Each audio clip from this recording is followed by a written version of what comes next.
বন্ধুরা সবাই কেমন আছো? আশা করছি ভালো আছো। তো এই যে মাছ ধুয়ে রেডি করে নিয়েছি, নুন হলুদ মাখিয়ে মাছের তরকারি করতে বসিয়ে দেবো। তো দেখতে থাকো কেমন করে করি। এই যে কড়াই বসিয়ে দিয়েছি, গরম হয়ে গেছে, তেলও দিয়েছি, মাছ কটাকে ভেজে নেব। মাছগুলো ভাজা বসিয়ে দিয়েছি, মাছ ভেজে নিই। ওদিকে আমি তরকারি কেটে নিই, বিনস আলু দিয়ে করবো মাছের ঝোল। মাছ ভাজা এক পিঠ হয়ে গেছে, আর এক পিঠ ভাজতে দিয়েছি। আর মাছ ভাজা হয়ে গেলে বিনস ভেজে নেব, নিয়ে তার মধ্যে তরকারিটা বসাবো। দেখো মাছ ভাজা হয়ে গেছে, মাছ ভেজে তুলে নিয়ে বিনস ভাজা বসিয়ে দিয়েছি, একটু নুন দিয়েছি, দিয়ে হালকা করে বিনসটা একটু ভেজে নিলে না, অনেকে বিনস কাঁচা গন্ধ টন্ধ বেরোয় তো খেতে পছন্দ করে না, কিন্তু ভেজে নিলে কাঁচা গন্ধটা চলে যায়, কিন্তু খেতে খুব ভালোই লাগে। মাছের ঝোল দিয়ে এভাবে করে খেয়ে দেখবে। দেখো ফোড়নে 5 ফোড়ন, তেজপাতা ফোড়ন দিয়ে দিয়েছি, দিয়ে কেটে রেখেছি পেঁয়াজটা ফোড়নে দিয়ে দেবো। ফোড়নটা একটু ভাজা ভাজা হয়ে গেছে, পেঁয়াজটা দিয়ে দিলাম।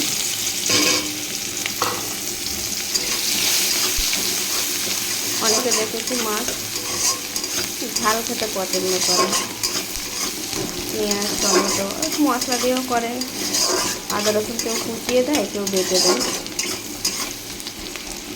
কিন্তু এইভাবে মাছের ঝোল খেতেও ভালো লাগে, ঝাল খেতেও ভালো লাগে, যার যেটা পছন্দ।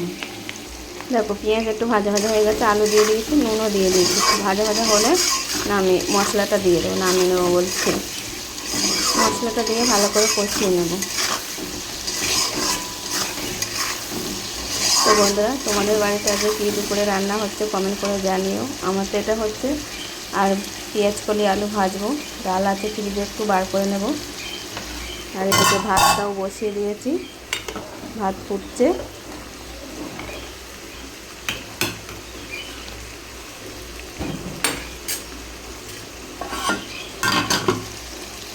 তো দেখো মশলাটাও দিয়ে দিয়েছি, ভালো করে কষিয়ে নেব। মশলাটা কষানো হয়ে গেলে জল দেব, দিয়ে মাছ দিয়ে বেশিক্ষণ ফোটাতে লাগবে না। আলুটাও প্রায় সিদ্ধ হয়ে এসছে। দেখো মশলাটা আমার কষাই হয়ে গেছে, আর একটু হলে হয়ে যাবে। আলু তো প্রায় সিদ্ধ হয়ে গেছে, আর দুটো মাছ বিনস তো ভেজে নিয়েছি আমি, সিদ্ধ হয়ে গেছে, বেশিক্ষণ দিয়ে ফোটাতে লাগবে না। গরম জল বসিয়েছি ভাতের হাঁড়ির মতো, ওটা দিয়ে দেবো। তো দেখো জল দিয়ে দিয়েছি, ফুট নিয়ে নিয়েছে, গরম জল দিয়েছি তো উষ্ণ, তো ফুট নিয়ে নিয়েছে।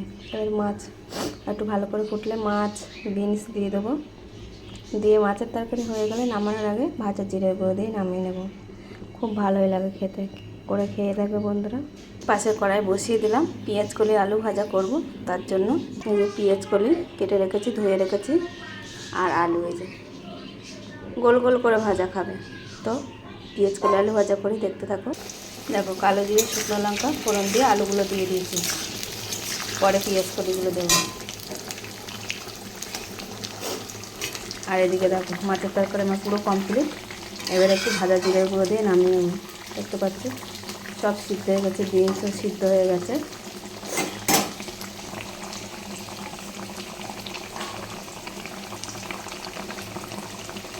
জিরে বাড়িতে ভেজে, কড়াইতে ভেজে আর মিক্সিতে গুঁড়ো করে রেখে দিই, ওই 10-15 দিন মতন হয়, তারপর আবার 10 মিনিট পর আবার করি, এরকম করে করে রেখে দিচ্ছি।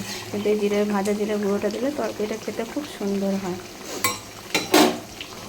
তো দেখো পেঁয়াজ কলিও দিয়ে দিয়েছি, নুনও দিয়ে দিয়েছি, ভাজা ভাজা হয়ে গেছে। আরেকটু হলে আমার পেঁয়াজ কলি আলু ভাজা কমপ্লিট হয়ে যাবে বন্ধুরা। তো এইটা ছিল আজকেকার রান্নার ভিডিও, কেমন হলো কমেন্ট করে জানিও।